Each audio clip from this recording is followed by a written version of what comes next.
Bismillahirrahmanirrahim. Assalamualaikum warahmatullahi wabarakatuh. Alhamdulillah wassalatu wassalamu ala rasulillah wa ala alihi wa sahbihi wa mawalah, amma ba'du. Yang terhormat Bapak Dr. Al-Fadli MAG selaku dosen pengampu mata kuliah pengantar filsafat Islam, dan juga teman-teman yang insyaallah dirahmati oleh Allah.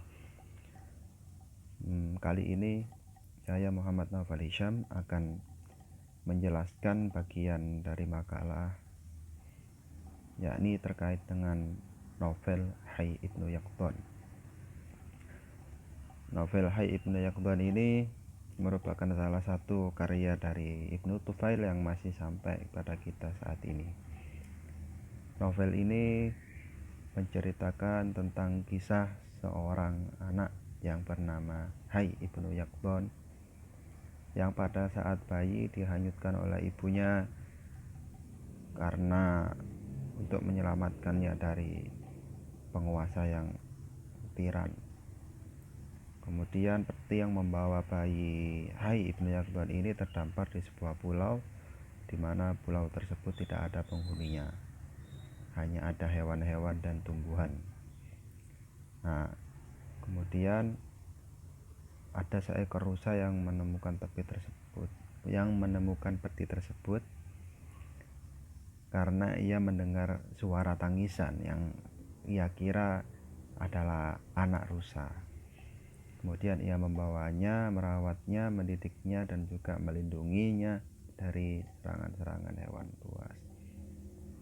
Semakin dewasa, seiring berjalannya waktu, Hayy Ibnu Yaqdhan ini terus mengamati sekitarnya, belajar bagaimana cara bertahan hidup, misalnya bagaimana membuat pakaian dan lain-lain, hingga pada akhirnya dia menemukan kebenaran yang hakiki, ya, bahwa semua ini tentu ada yang menciptakan, gitu kan. Dia memahami hakikat dirinya juga termasuk, dan hakikat kehidupan. Nah, kemudian pada suatu hari ia bertemu dengan seorang yang bernama Absal. Absal ini merupakan seorang yang ahli agama yang berasal dari pulau yang tidak jauh dari pulau yang sedang didiami oleh Hayy Ibnu Yaqdhan. Tujuan Absal pergi ke pulau tersebut karena pada awalnya Absal mengira pulau ini sepi, tidak ada penghuni, sehingga cocok untuk melakukan uzlah, gitu ya, untuk mengasingkan diri. Nah, ternyata singkat cerita mereka bertemu, namun karena Hayy Ibnu Yaqdhan ini tidak pernah berinteraksi sama sekali dengan manusia, maka ia tidak mengerti bahasa manusia.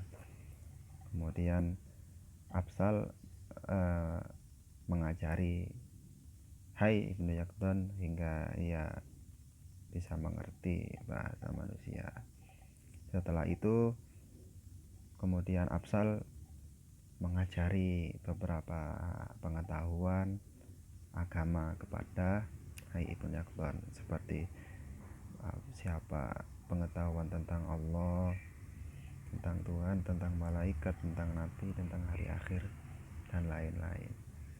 Kemudian Hayy Ibnu Yaqdhan merasa bahwa apa yang dijelaskan oleh Absal, pengetahuan atau kebenaran yang dijelaskan oleh Absal, sama dengan pengetahuan yang ia peroleh melalui proses berpikir yang dia lakukan. Ya, inti yang ingin disampaikan oleh Ibnu Tufail melalui cerita ini adalah bahwa pengetahuan agama tidak bertentangan dengan pengetahuan akal.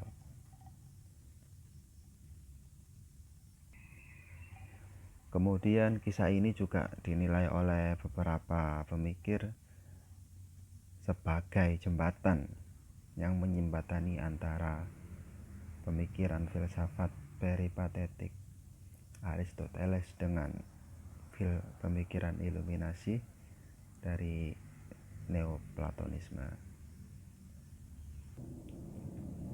Dikatakan pula bahwa melalui kisah ini sebenarnya dilatar belakangi oleh ketidakpuasan Ibnu Tufail terhadap metode yang dilakukan oleh para sufi seperti Al-Ghazali, dan juga